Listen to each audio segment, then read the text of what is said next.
सुध नहीं सिर पर आरती। राजनीति बिन धन बिनु धर्मा, हरहि समर्पे बिन सत्कर्मा।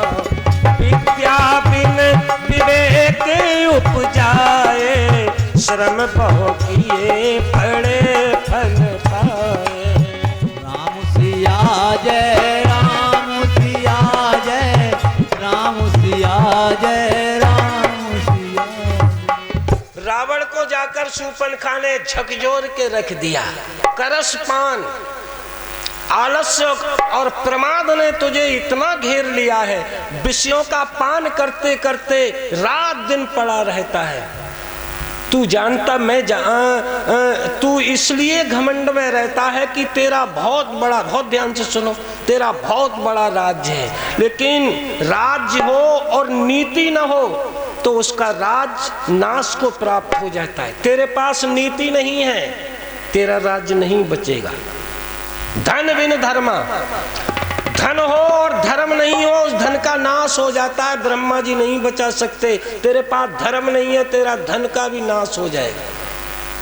हरे ही समर्पे बिन सत्कर, तूने सत्कर्म किए हैं, सिर काट काट कर शिव जी को चढ़ाए, लेकिन अभिमान में भगवान को समर्पित करके नहीं। ये मारा और वो मार, इसलिए तेरा सत्कर्म तेरा साथ नहीं देगा। विद्या बिन विवेक हो, तेरे पास विद्या है लेकिन विवेक नहीं है। धन होना अलग बात है, धन को खर्च करना अलग बात है। उसी तरह विद्या होना अलग बात है, लेकिन उस विद्या का प्रयोग कहाँ किया जाए ये अलग बात है। ये तभी आप जान सकते हो जब आपके पास विवेक हो। पंचतंत्र में कथा आती है, 4 ब्राह्मण पुत्र काशी में विद्या अध्ययन करने के लिए उस समय गए जब कोई साधन नहीं था यातायात का, पैदल की यात्राएं थीं। और 3 भाइयों ने मृत संजीवनी विद्या, मुर्दे को जिलाने वाली विद्या सीखी। एक स्कूली तालीम तो नहीं पाता था, स्कूली शिक्षा तो नहीं, लेकिन व्यवहारिक ज्ञान प्राप्त करने में लगा हुआ था, जिसको जनरल नॉलेज कहते हैं, व्यवहारिक ज्ञान। आज उसी की कमी आती जा रही। किताबी ज्ञान अलग बात है और व्यवहारिक ज्ञान अलग बात है। किताबी ज्ञान से आप AIAS बन सकते हो, PCS बन सकते हो, आप डॉक्टर बन सकते हो, इंजीनियर बन सकते हो और बड़ी बड़ी पोस्टों पर पहुंच सकते हो, लेकिन मनुष्य बनने के लिए व्यवहारिक ज्ञान की जरूरत है।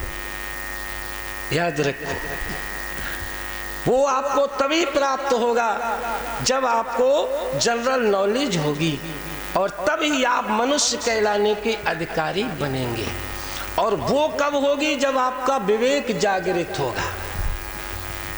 तो 4 भाई जब वो तीनों पढ़कर पारंगित हो गए अपने अपने सब्जेक्ट, अपने अपने विषय के, 4 भाई चल दिए। पैदल का रास्ता था, रास्ते में मरा हुआ शेर न जाने कब का पड़ा था।